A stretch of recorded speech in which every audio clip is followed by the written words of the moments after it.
Okay, so I'm doing a project on phenotypic changes of Escherichia coli K12.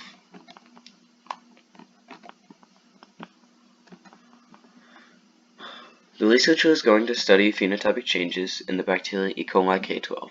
The goal of this project is to identify the phenotypic changes of the original strain and the strain after it is observed. Recent research has reinforced the notion that the bacteria uses feedback-based circuitry to generate population heterogeneity in natural situations. Using artificial gene networks, it has been shown that a relatively simple wiring of the bacterial genetic system can generate two or more suitable subpopulations within an overall genetically homogeneous population. The purpose of this project is to see how much of the bacteria change phenotype and record that data. So my question and hypothesis: the bacteria changes genetically and the phenotype changes and becomes resistant to antibiotics. And my hypothesis is basically that over time the bacteria will mutate and change phenotype.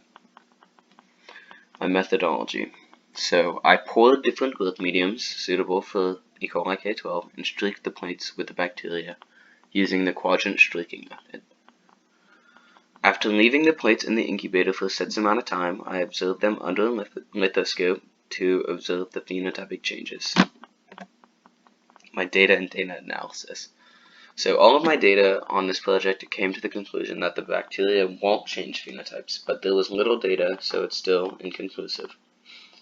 The data collected showed that the bacteria had an irregular shape, no pigmentation, it was slightly raised, and left colonies throughout all the testings.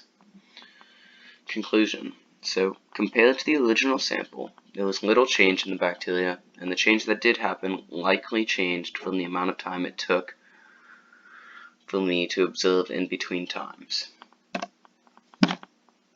My obstacles, limitations, and assumptions.